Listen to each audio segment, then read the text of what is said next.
Voilà, soyez le bienvenu, chers internautes, soyez les bienvenus dans votre émission Short News, votre émission Short News qui passe religieusement dans notre site EHP Media, site déjà Tomesani Nango, Ezoye Bisabiso, EHP, Edo Amani Production.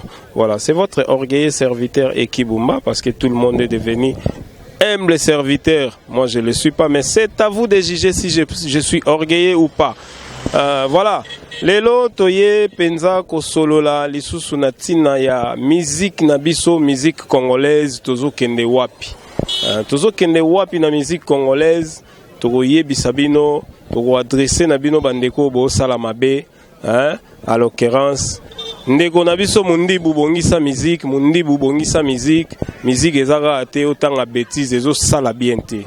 Vraiment ezo sala bien te, ndeko na biso brigade bongisa animation yemba bien ndenge ba redia miss ba yembaka ndenge ba stino mubi ba yembaka batania na ngai na lingi yo mingi linga yo zonga na kininga donc ndenge wana kaka nous sommes pas des musiciens mais ba yemba banzembo batania to yemba yango biso nyonso ba yemba banzembo ya ba Romeo et Juliette to yemba yango ezala na bêtise te to kumisa to sepela na bango redia miss yemba nzembo libala après ça conseil ce que komina nous prêter ko wele la te ko bala parce que e osunga yote et ça conseil donc bazaba éducateur ya masse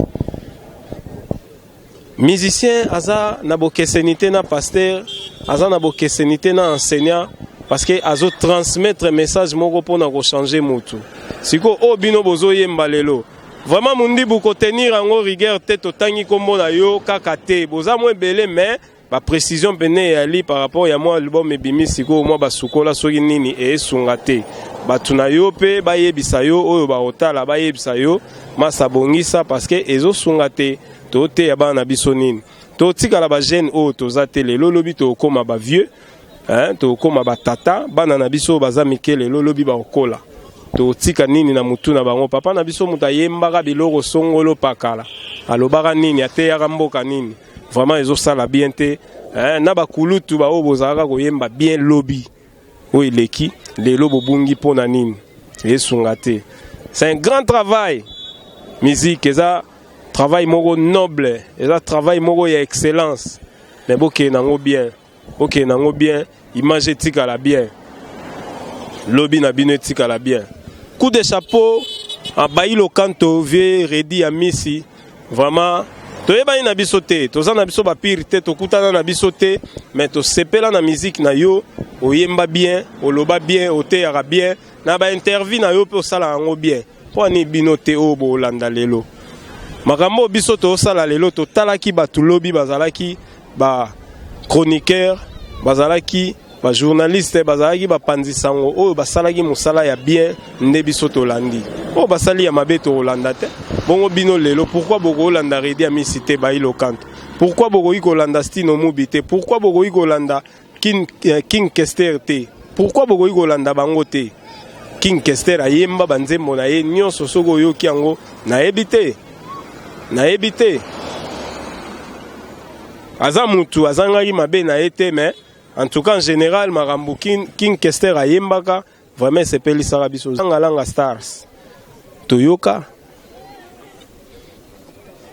zaiko langa bayemba banzembo toyokanga meje talanga ileki na yo na bandeli via zéro likolo ya mobali oyo noko jipe kolembe ban voilà donc bateya siko lelo génération oyo vraiment bozo sungate bandeko pe ba komela biso trop eza ko arranger te nde yango lelo Ekibumba ye ko sola na bino à travers cette émission bomeka un peu ko changer bongo soki bomoni nete ezaka makanisa Ekibumba ye moko non eza makanisi nanga moko te eza ba vie ya bato ebele tomekaki ko kota pe ko tuna mituna na bandeko misusu na tina ya makambo ezoleka lelo président Ibrahim na Londres azana orchestre na ye yebela tango na ndimite ya yembaka biloko ya bien biloko eza classe o eza kote ya batu président Ibrahim na Londres YL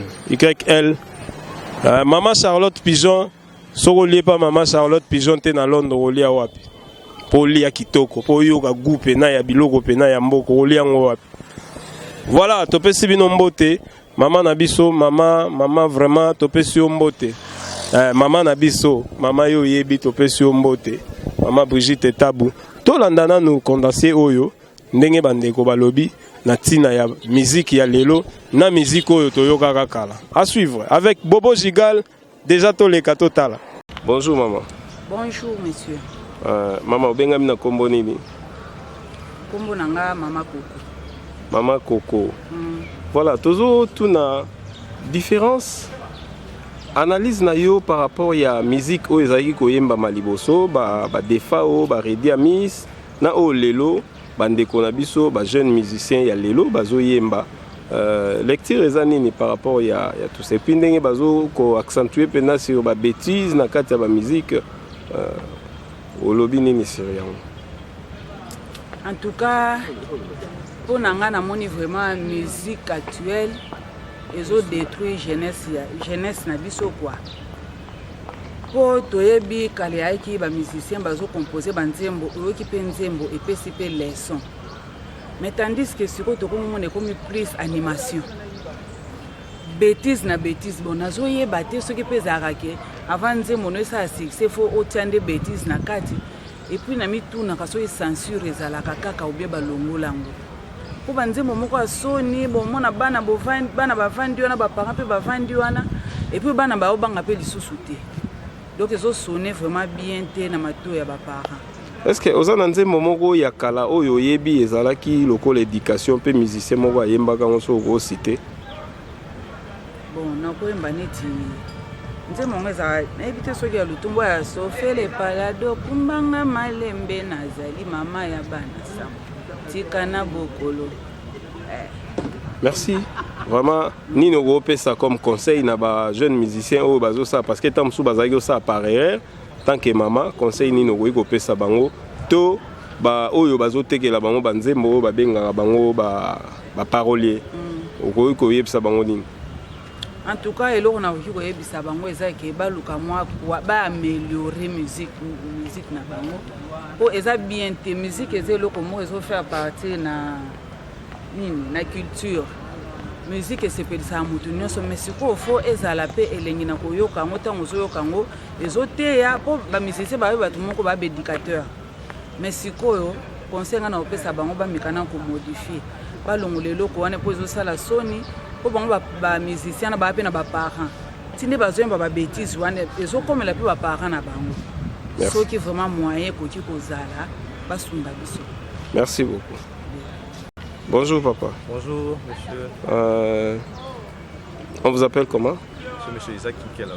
Monsieur Isaac, quelle analyse avez-vous par rapport dans notre musique, l'ancienne musique et celle d'aujourd'hui? Donc la musique et nos musiciens comme Redi Amisi, Papa Wemba, Lili Jonkwepa, ils ont fait et c'est d'aujourd'hui comme nos jeunes musiciens, Fali, Ferré, Fabrigas, ainsi de suite. Est-ce que vous avez une lecture à faire? Oui, bon, la lecture pour moi elle est purement négative par rapport à la manière dont chantent nos musiciens. Parce que ce que je ne comprends pas au fur et à mesure que les années passent dans notre monde de musique, et cela ne fait que amener les choses dans un bas niveau. Et c'est que nous ne comprenons pas. Et pourtant, les musiciens, ce sont des éducateurs de masse. Donc, ils sont censés transmettre des leçons à travers lesquelles chaque famille ou chaque individu, chaque personne peut se retrouver. Parce que nous avons à l'époque écouté des chansons où il y a eu des conflits conjugaux. Et ces chansons-là ont fait qu'il y ait peut-être réconciliation. Comme exemple, quelle chanson? Bon, si je dois aller plus loin, quand on attend les chansons peut-être de Lombo Makiadi ou de Taboulay. Oui. En tout cas, en suivant leurs chansons, vous sentez vraiment que non, ce sont des chansons qui amènent les gens à la réflexion, même s'il y avait un écart entre l'homme et la femme, en tout cas, ça rapprochait un peu. Mais ce qui est étonnant aujourd'hui, bon, je ne sais pas parce que c'est aussi à la mode, hein, on veut croire que non plus... on veut scander des cris ou des chansons d'obscénité, plus aussi on est peut-être aimé par le public. Ok, c'est pas ça. Actuellement même, pour suivre, écouter des chansons, en famille c'est difficile. Moi, je ne vous dis pas plus tard que hier soir, à travers la radio, Poste Radio, je suivais les anciens succès de Taboulay.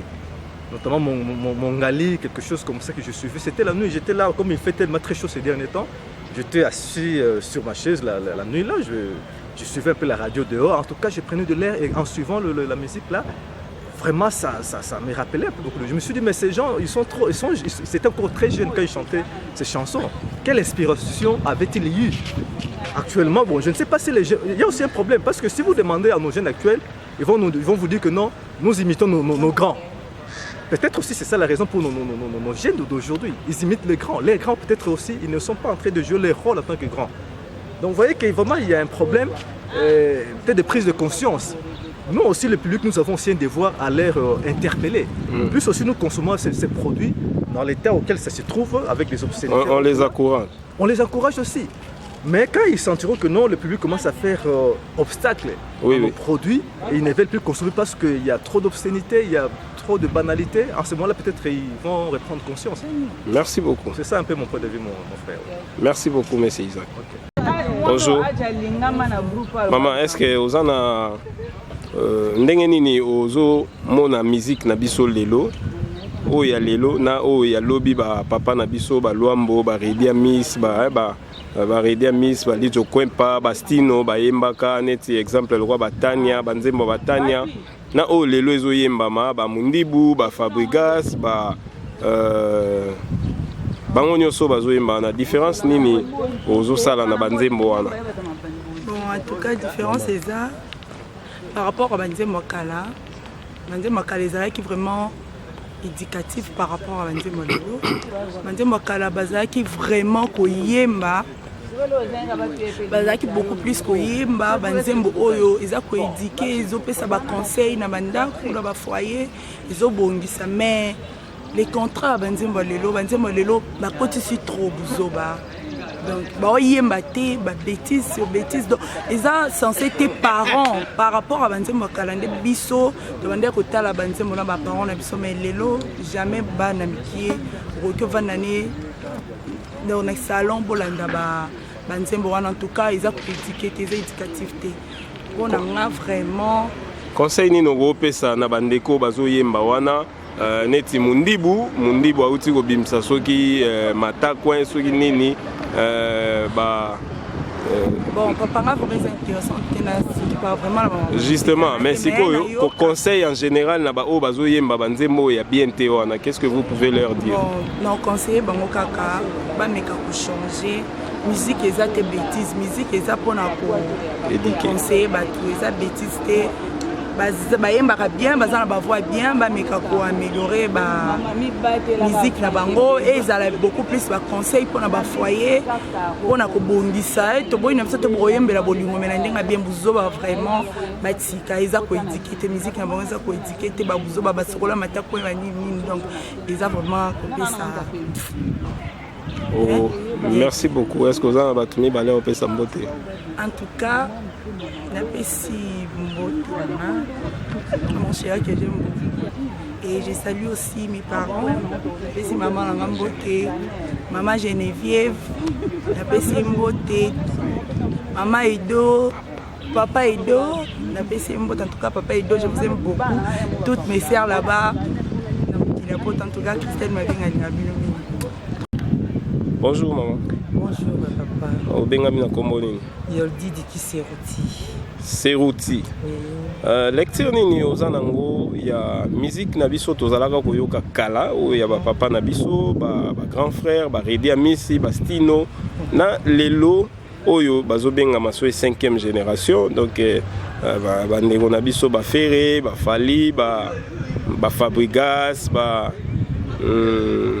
donc bango nyonso ba Mundibu différence nini et puis analyse na yo eza nini sur musique. En fait c'est vrai que c'est vraiment une énorme différence na bat na biso akala otoyebi ba na biso akala na baninga na biso ya lelo toyebi ke na kala vraiment tout cas musique ba ni ko éduquer biso oyoki moi musique ya première idée pese moi espoir na courage oyoki moi musique ya Kofi Koku et pese moi posa olinga même temps na musique okanisi oyoki moi musique ya na banisi nani baza moi ebele ya oui Stino Lice Kester après tout le bas c'est vraiment en tout cas pour édifier pour éduquer quand même masse pour interpeller surtout il y a redis pour interpeller que non vous avez l'engagé faut tambola boyer et puis c'est un espoir dans courage pe ya koluka attend calé mais vraiment ya lelo na soni poto le bilan na soni pona kolanda ensemble na famille kwa koya bolingo moi sinanga nga komingi lipeka na yo kutu soka tani mukwango na yo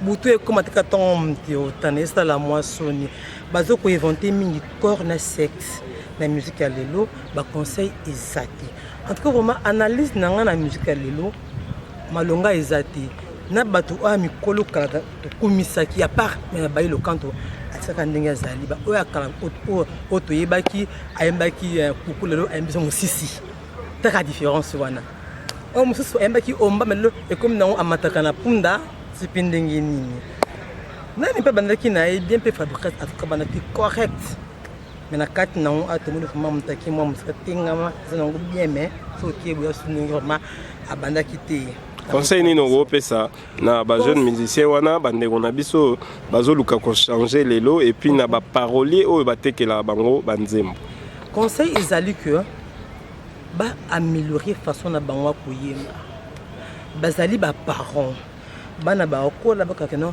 papa na biso ayembaki bêtise na baton moko boye ba peut changer ba note na bango ce n'est pas édifiant chaque fois quand koyemba ba bêtise parolier epate que lionzembo na c'est la analyse sur ça que non nzembo ateke linga information qui pe na yembi yango to ba yango ba ko sala nga comme jugement nini bazonga muke na sima ndengo to mona ayembi nzembo sali 1 mois 2 mois asili na thérapie nini ezoko éduquer na mouvement master bazonga batala tout lelo bayaki moi nostalgie ya bayilo kanto bayaki moi ya papa na biso akufa ma vie beaucoup les sala moi banini mona mutu est-ce que bango batika la bongo ba changer bata na sonité ko changer ba texte na bango na biyembi na bango sala comment ba parents mingi bien pe biso bien pour Congo et kende liboso o se pour ko imiter ba couper décaler parce que comme aussi l'avant.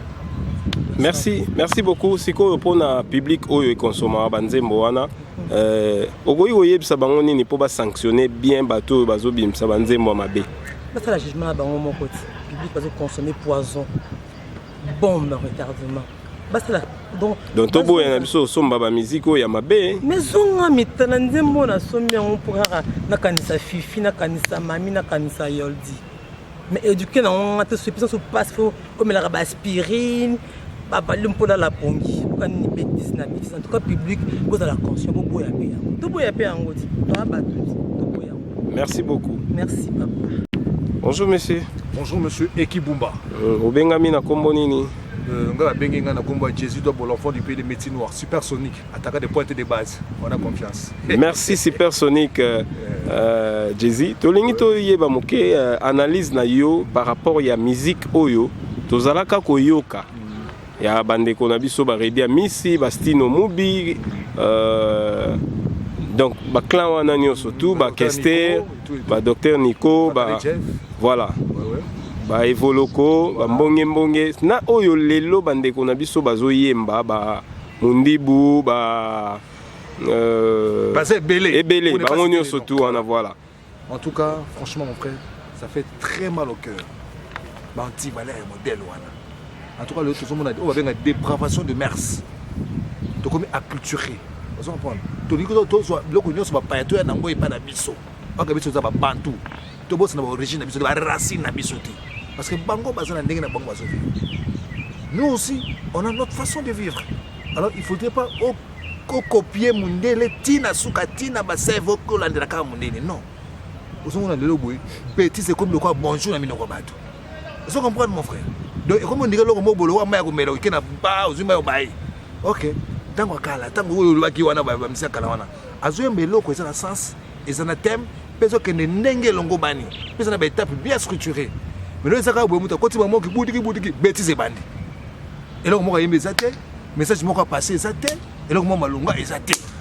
Donc tango zo tango surtout soni na ba para ba fa na sa mo ka bo papa bah moi système bandi ils m'ont montré la gauche droite bah comment vraiment pas changer donc et ça la sonne ma case en tout cas tant kala musique no beta mandenge logo bani pe ba cri ko bois ka ba tout ça qui désordre boité au moins la musique mutu ezate ba kolosate ozo ba te so mutu côté ni kato ba so mbaka bo en pelle mêle donc l'essentiel ba bêtise on a ndé ba to c'est nango et puis ba boka mabanga na bango po ba so le kotru mais balobi bino pe public bo sepela ndega na biloko ndengo wana mais mon frère baloba na français exception et manque à rater il y a toujours des exceptions. Vous comprenez mon frère? Et ça n'a pas tout. Oh, bazo c'est pas mais qui n'est pas normal parce que bloc m'a bendé le logo, oh ils ont m'a bendé ça malam. Mais oh ils ont malam, on est content de ready à miss. Aïe m'a moi bien. Exemple net c'est un mot moi ready oh yebi oh iko éduquer bato ata muke. Bon, d'un côté, il y a net c'est choix moi si. On a pas on a fait dans ba local toi. Les fois de moto zrana to couper rana mais net libala. Tunatsango mama. Tunatsango babetela yo na masolo donc siko wana siko alingaki aloba nini na nzembo libala donc mutu oyo alie nanu te donc alie akoki nanu te donc azana na makoki te koluka kozoba risque na te ozo mwasi kotia donc faut être prêt pour s'engager pour mona bato le bikedi te quand même yo ozo mona bato na parler vraiment yo na abando de bikedi na parler donc nzembo ne yaki ben éducation mais ya kosakala te donc te mezo lobela déjà alobeli tout yaki nzembo moko donc et na profondeur moko ya makasi ya blague te lelo banzembo bongo eza Banze Mombongo ça moko mais en tout cas la majorité yaka ki boudiki bêtise na ndenga ko sakanati donc mawatru conseil ni no go pesa na ba jeune frère wana bazo yemba lelo banzembo wana pe ba parolier o batekela bango franchement parlant ngai personnellement je suis jeune mais banzembo genre wana je n'apprécie pas vraiment mais quand on a pesa na bango ba ça les fort ya ko nano avant ba yemba banzembo beti ba kansana que non jeunesse ya lelo o bazo ka nzembo wana eza pona ebongisa to ebebisa ça fait très mal au cœur pourquoi parce que il y a plus de thèmes ça n'éduque plus ça n'apporte plus rien bah c'est les formes comme succès ça bien mais finalité ça anime et là il besoin passer comme message et ça ka bêtise on mona comme bina kuna moi là azo e bloko mo bodon mo les na sensité moi na muke il y a 3 ans 4 ans au talibo et puis bah par exemple moi normal de comme nango normalique. Donc moi je me dis que ça fait très longtemps que comme la moi ils ont faire remplacer bloc comme B. En toi vraiment nos musiciens doivent faire un effort. Donc mais quand choisir bah thème na bango et puis ça va thème moko eza profond. Ce qui au lobby oyo ka lelo musique ya génération wenge. Oko préféré BCBG 4x4 maison mais o ezalaka ya bango nyonso to oko préféré peut-être 2 ou 3 années ya tant basala qui séparation to au préféré o ya lelo. Bon, en fait, d'abord, premièrement, on a vraiment fan de BCBG 4x4 tout terrain. Donc, on va ensemble. On a des bêtises et à guitare. On a soumis ça dans le babina. Ah, mais on sentit que nous les sommes bêta. Dans sentiment. Bêtises vraiment, ça te va me thème. Donc, on va me la moitié, moi, on la nar, on va solo, banini. Maintenant, on va pépé à Sika. BCBG, fan de sous ma solo, mais bêtises vraiment, ça l'a arrêté. Pour sentir, on va se côté. Net va TP Bongo. TP Bongo. Longolanga na bato yo bazaka. On va pas nzembo ezo pesa donc tant sila na ngwasu me koti. Au moins que non bêtise ça te me ngwasu ma. Et ça la moi bien quoi. Moi vrai bien. Bongo lelo. Ah, lelo brada. S'il faut le bila. En tout cas makamo koti buru yeka. Ba changer. Ba changer. Voilà. En tout cas il faut ça l'effort vraiment. Ko bongisa. Succès ça nango bien. Ndule beta makitoko. On va voir West Afrique so ne te rien. Congo nde ifungoli ndule wana nyonso na Afrique. Et on de pesi bango goût. Mais vraiment, base, berceau à musique des Congolais. Merci beaucoup, Ndeko Jay-Z, Supersonic. Ah, merci beaucoup, donc très gentil. Tokos. Ah, vraiment. Toloba nini, tosala nini. Bino moko bolandi ba interview ya batu. Bolandi ndenge batu balobi na tina ya musique na biso ya lelo. Est-ce que musique yango to continuer nango kaka boy? Vraiment zo sungate. Ezo sungate, chers amis, hein? Ba musicien na biso ya Congo, to lela bino fort. Ya GT, to lela bino fort. Po to koyi pe ko meka oyemba bo sentir que to lela bino, to lingaka bino. Tala na musique net pena, les marqués yemba ki pena tango ba longwe na maison mère, album wana ya les marqués. Oko jija ngona nini? Ofinga ngona nini? JDT Molopoe. Oyembi pena école. O izongi sa bato ebele na ba réalité. Hein? To jija ngona nini? Mais so sali mabe, en tout cas ndima to yebisa yo ke maso zo sa mabe soigner. So soigner ça eloko te e sunga. Vraiment o sunga. talibo talima makambo to loba est-ce que to salima be to fingi mutu to fingi te mais to sengande to bongola mo ndenge na biso ya bozalani oza mukolo oza muninga oza leki ozoya na musique ozoya pote ya biso ozoya po biso tozwa eza définition ya musique eza de combiner les sons agréables yango wapi à l'oreille mais so ekomelo moko boye komi désagréable mobulut bovandi pena na bana bobanini bou plein leki na TV bandi luka télécommande pour changer et ça a bien te talibo talima et ça la bien te